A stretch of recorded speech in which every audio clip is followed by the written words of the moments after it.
Welcome to Self Education through Self-Exploration, Discovery, and Expression. I'm your host, Courtney Brame, and ooh, where do I start? The last week has been it's been eventful to say the least.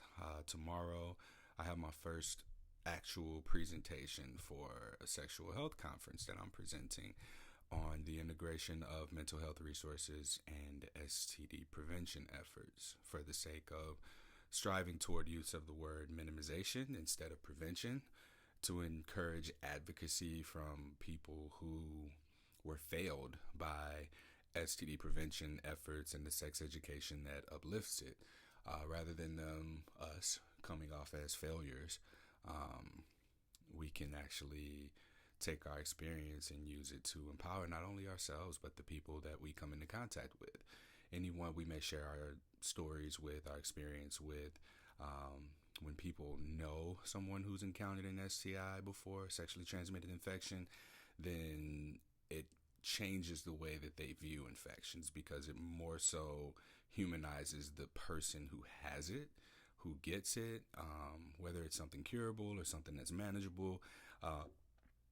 It helps us to reshape the narrative that has been by default given to people who have had an STI. So I'm really thrilled about that. I've been practicing almost every day for the last week. I feel like I got it down, but I don't think there's any such thing as too much practice because this could be something that shifts the trajectory of what I can do with my passion. Simply because this is through my nonprofit, Something Positive for Positive People, where I'm working to just be able to pay for people to get therapy. I understand that there are steps in between that, but that's the big goal. And just like I said in the last episode, using the opportunities that come to create the pathway to that ultimate goal rather than allowing for my external circumstances to dictate my decision making. So, oh man, it's tough. It's tough to practice what you preach.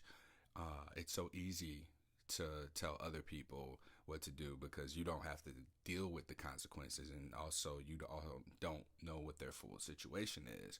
So for me, I have that presentation that's tomorrow morning, and a lot happened. I might have been offered a job. We'll see what happens with that.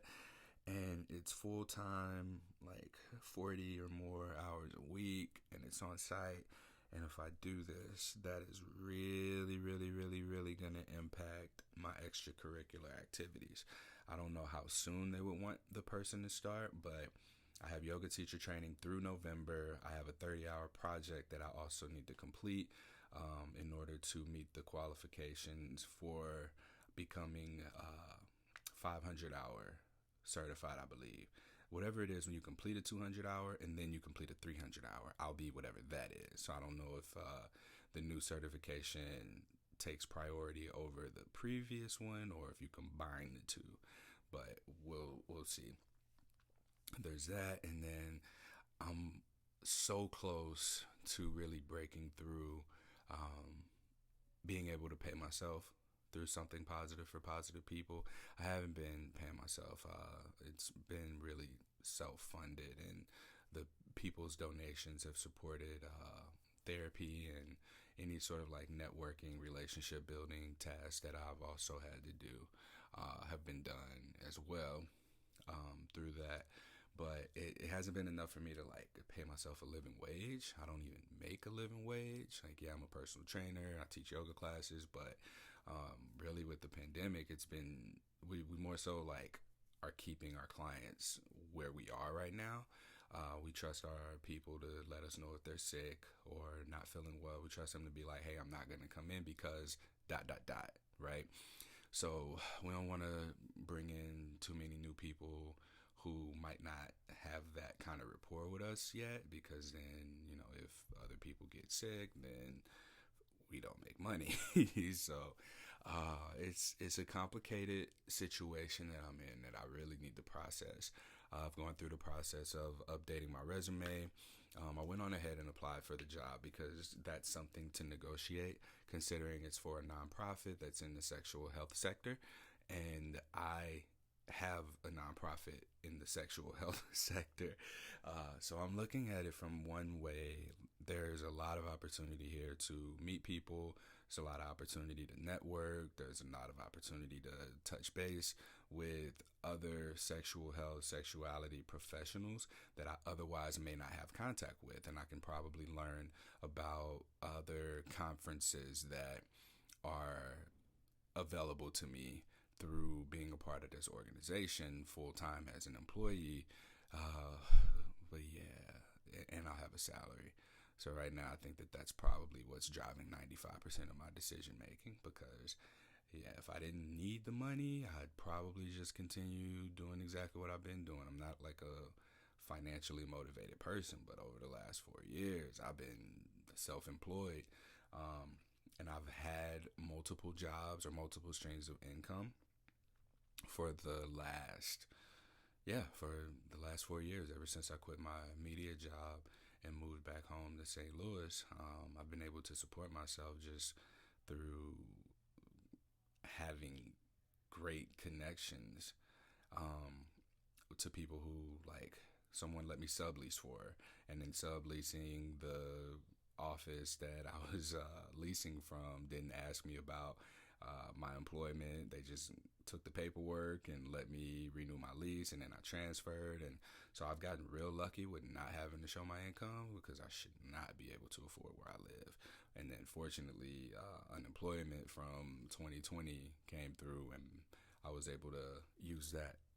While that was the least amount of money that I've ever made, uh, it was something that sustained my lifestyle throughout 2020, and I plan ahead to continue that through December this year at least. So I'm very financially responsible. While I may be a little bit financially insecure at the moment, I'm very responsible. So, yeah, I guess we'll see what happens. I don't want to stress over what's going to happen if I get the job, what's going to happen if I don't get the job, because both of those scenarios are possible. There may even be something that's created for me out of nowhere. But just like with what I was saying about what I want, I like where I live, I like where I work, I like the location that I'm in. I don't. I would like ideally to just kind of find my people, but I think in order for me to make a life here, I'm gonna have to create something that allows for my people to find me. And what I mean by my people are, to give you a general idea, like I created a FetLife profile. Like I want to be engaged with more open-minded people. Like I'm open to like not just sexually exploring and playing, but also the aspects of kink and BDSM. And I it's kind of challenging to find that on Tinder and Bumble. I guess maybe I could be a lot more direct about what I'm looking for rather than just having like a dating profile with some pictures and some caption on there about dating, because I mean, honestly, like want to make friends that I'm attracted to and do fun things with. So, I feel like this trajectory of mine, it's not shifting. As I mentioned before in the last episode, I've historically allowed for my external circumstances to be what drives my decision making rather than my decision being made and then using my external circumstances to support the decision that I've made. So the decision, I think I called it out as like, I want to stay in St. Louis. I want to be in sexual health. Like I want everything. That's probably what part of my problem is. I want everything regardless of the contradictions. And I believe that in order to get everything, it requires presence and it requires prioritization. Uh, and I say that from a place of, I just had a conversation with someone actually about this in regards to relationships. How You want that. I don't know if you've seen the show Sex Life, if you've heard of it at all, but it's a really great show to watch. And on one end, you have one character who is like, there's just this intensity. It's unstable, but it's fun. And then the other character, it's stable, but it's kind of boring. It's consistent, it's stable, it's secure, everything that the other relationship isn't. And then the sex is like mediocre. So the main character has these two relationship dynamics. She had a relationship that ended like 8 years ago, and then the marriage that she's in, where she has two kids, and she's going through this postpartum depression and reminiscing on the past, how exciting her life used to be, and now she's like wanting that excitement again. And the easy solution to this whole show is just to be non-monogamous, right? But they have to take you on a road, and they still didn't hit the destination there. But I look at that scenario and I think the same thing. Like, I want my freedom, but I also want security. So you have to either make so much money that you can be secure and free, or you have to have so much freedom that money isn't like a necessity for you. So I have no intention of going to live in the woods, hunt, fish, and grow my fruits and vegetables and use medicine from nature. Absolutely not. So I got to find a different way to get both, right? So what does it mean to want everything? Can I have a full-time salary job where I have these commitments and still work as a personal trainer and yoga instructor and still run a nonprofit and host a weekly podcast? Yes, I know I can. I mean, if I've been able to live off, what did I make? Over 2020, I think the unemployment thing said 14,000 some dollars. If I'm able to live off of that, I can make a full-time salary and commitment of a few hours a day at the gym, and then maybe like turn what I do with my nonprofit podcast into something that I do on weekends. However that looks, I can make it work. I know I can. I've been doing it this long, just minus the full-time job, employment, and opportunities that come with that. But again, this may be something that doesn't even happen. And who knows, tomorrow's conference may open up the door for a ton of other speaking engagements where I make a lot more money, which this is funny. So I was speaking to someone who has worked in HIV prevention for a while, and I mentioned the honorarium to him. And so I looked up honorarium, the conference that I'm speaking at.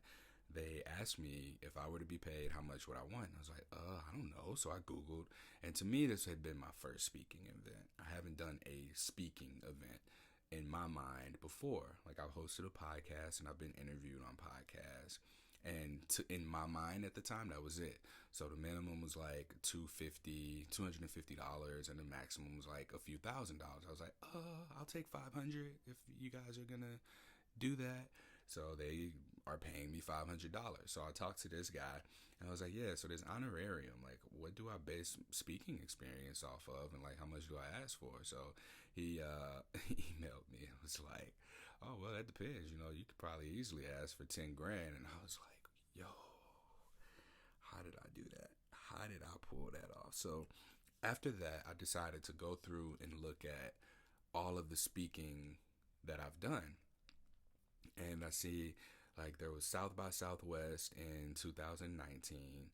There was a couple of workshops that I've done with Dr. Evelyn Dacker, who did the Stars TED Talk. There was the workshop recording, I don't know what we want to call it, with #Open, the dating app. Oh my God, and they paid me for that. I got so many, like, even as I'm thinking now, there's stuff that I didn't include, but I just revised my resume yesterday. I took it from the template that someone created for me that was just like all writing, and then I put it into a Canva template, which shout out to Canva, yo. I got the nonprofit subscription and I got access to all these templates, and I can just plug in what it is that I need, but they're not paying me for an ad. That's just a shout out for real, genuinely. So I plugged all of that in, and I saw like I've done a lot of speaking, including the podcast, including the media coverage, and I really undervalued myself. Like I sold myself short significantly. So if I can start to look for and find opportunities to speak at sexual health related conferences, like this one's Michigan. So that's one state. The state of Michigan did a sexual health conference. How many other states are doing sexual health conferences, right?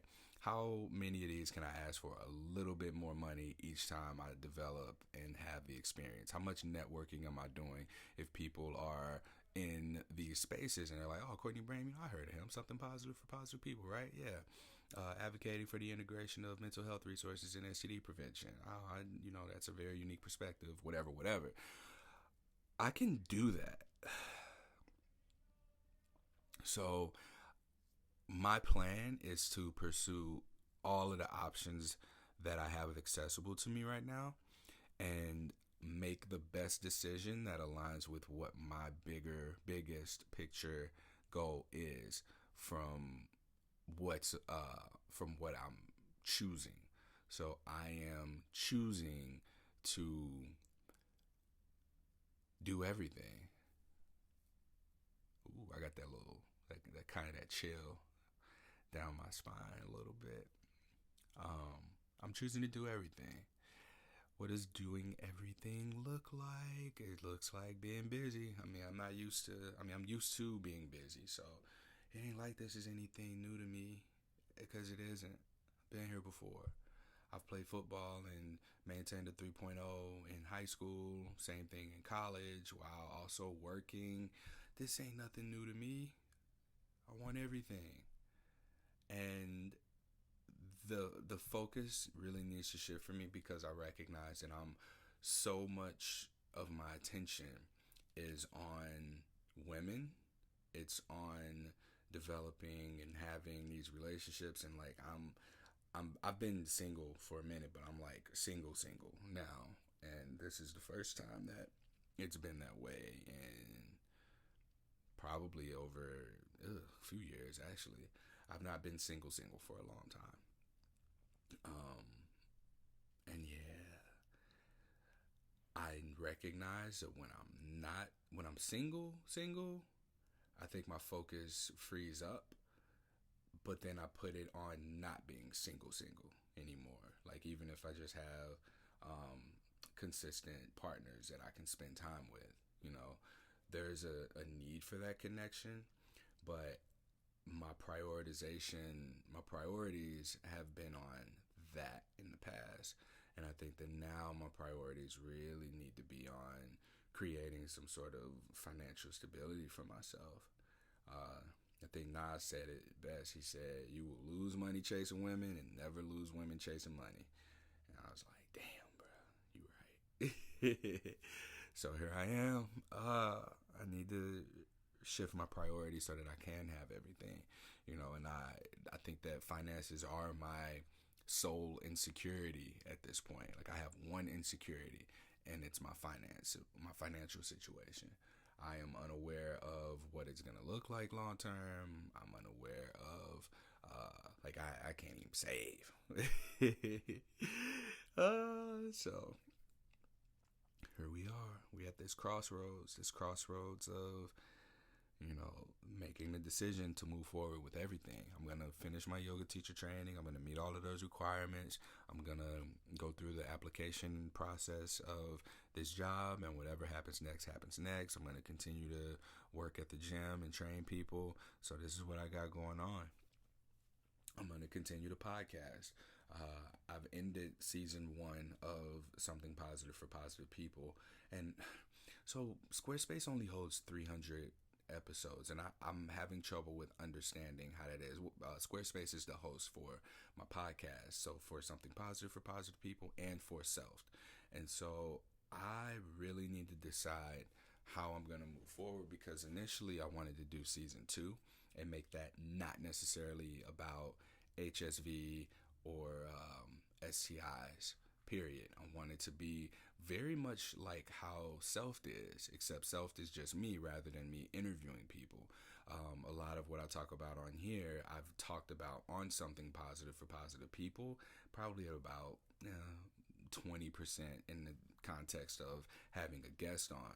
So the conversations will turn into self education through the lived experiences of other people. This is self education through the lived experiences of myself. Um, and I've always struggled to tie those back into being about STIs. And so I think I just got kind of bored with that and it felt ingenuine. So I wanted to create a space like this. That's actually, kind of how this happened.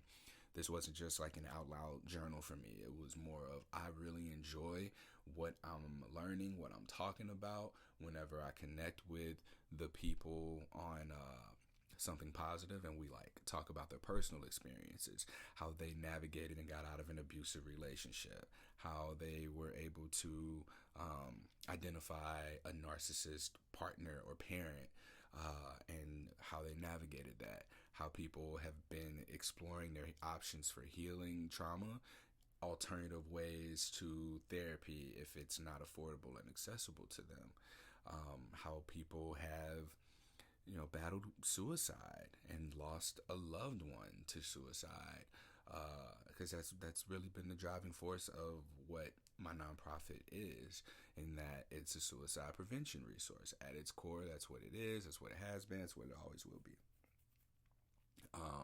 And then on the surface, it's a mental health resource, period, right?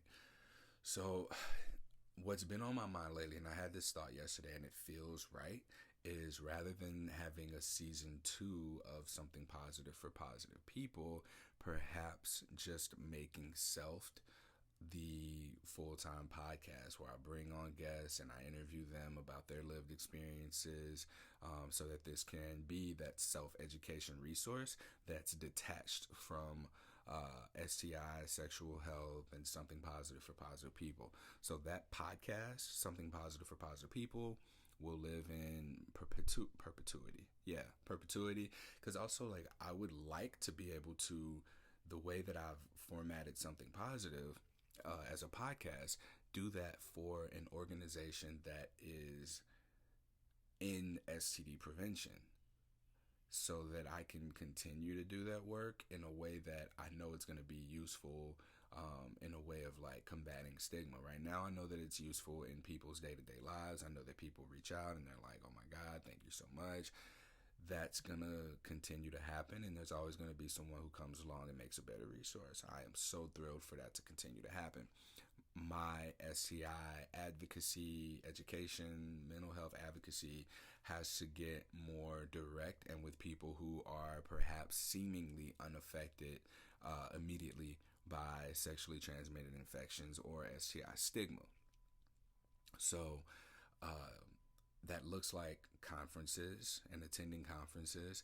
That looks like going through the process of really just doing the behind the scenes work, putting my efforts into extending these resources to people who are not in the community, so that the people who don't have STIs are more receptive to people who do. And what I mean by receptive is not necessarily, all right, when I disclose, a person's going to always say yeah, but there's going to be a much more empathetic response, a much more understanding than there would have been had there not been some outreach for intentional inclusivity. Like it's about being intentionally inclusive.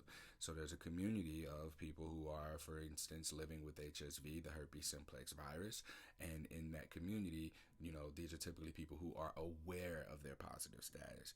There's a lot of people who may be unaware, or who have not had any symptoms, or who have tested negative, or who have only had partners with it and are aware.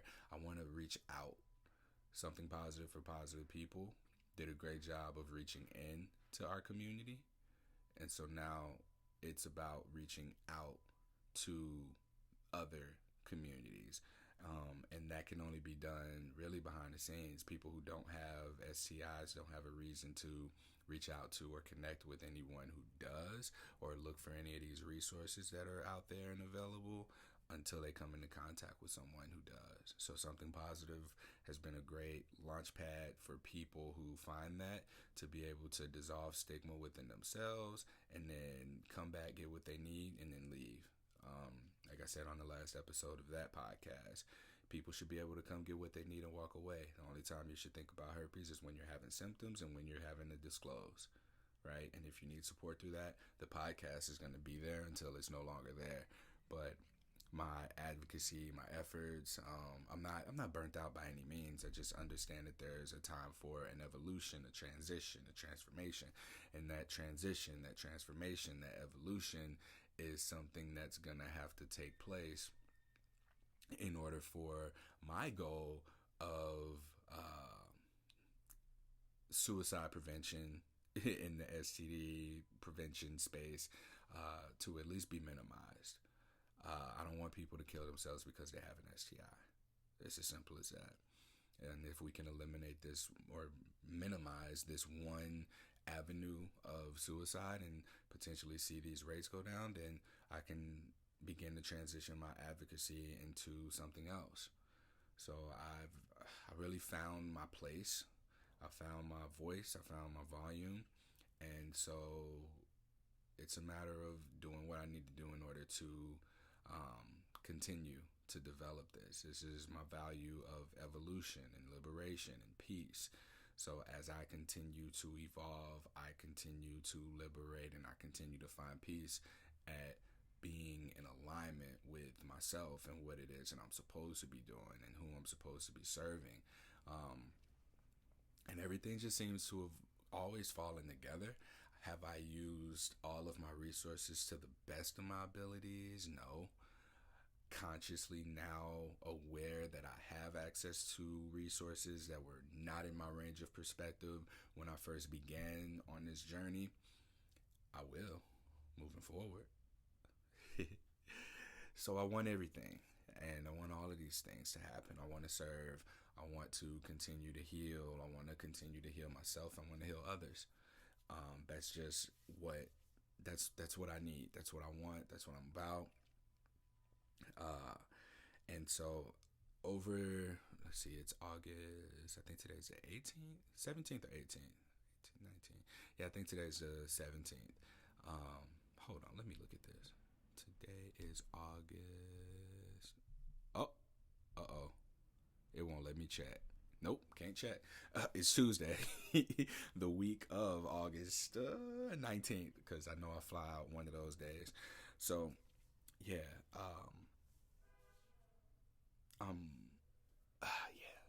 I got distracted. The construction outside is nonstop. People live in this building across the street from me, and they're still like doing so much construction.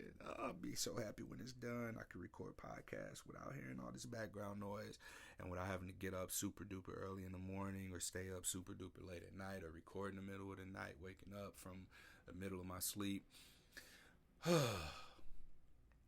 What was I saying? Because I definitely lost my train of thought. I'm gonna take some time to really consider making the podcast that I host and start bringing on guests and expand the self-education beyond just my lived experiences. Because I mean, I am paying for this one. Like, given that Something Positive is a nonprofit, a lot of the stuff and resources that I have access to for it are free resources because it's a nonprofit. This, I gotta pay for this one, and so yeah, I think I'm gonna utilize this a little bit more by starting to interview people the way that I'm speaking. So if you made it to this point, you listen to all these episodes, then you'll really love the potential that this has to have me bring on new guests and continue the podcast, and like for it to not exclusively be in support of people who are living with herpes. This is in support of people who are living, period. So I recognize not everybody needs therapy. I recognize not everybody needs a support group. So this is just something that, perhaps people will hear their own lived experiences in. And as they hear their lived experiences, like they feel as if what's being shared and what's being processed and what's being uh, experienced is something that they can also take in whatever it is that they need from it and then go through with the next steps of their own healing process. So this is me doing this. I made a decision and now I'm making whatever external circumstances, obstacles, opportunities that are available to me work for me in order to support what that bigger picture goal is. Just like I said last episode. So, the question being, what do I want? The answer is everything. I hope that you continue on this journey with me. And if you're someone who's new here, after I've made my decision on how I'm going to navigate podcasting moving forward, thank you. Thank you for being here. I noticed last week I had 10 downloads for self. The last week I had 10 downloads. Now, mind you, I don't promote this podcast in casual conversation. Like, I might say something to someone and they'll be like, oh, yeah, you host a podcast? Like, well, actually, I host 2 of them. This is one of them. So, yeah, I'm going to have to dial back on the personal stuff just a little bit. But I think that these episodes so far have been very good insights to who I am and setting the groundwork, the foundation for what to expect on this podcast. You haven't heard me interview anyone yet, so that'll be something exciting that you can look forward to. Because the conversations that I have with people, especially at this deep level, having created a space of vulnerability for others, I 100% see this being something that can be a lot more useful for a lot more people rather than just, exclusive to people who are struggling with STI stigma. So this is me leveling up again, stepping up, and weighing out the options that I have. So I want everything, and I'm going to path to figuring out how to make everything work for that goal that I've set for myself. Stay tuned for the ride. Get self. Now I got to start talking about this on social media if I do that. Ooh, I'm nervous. I'm nervous, y'all. All right, till next time. Peace.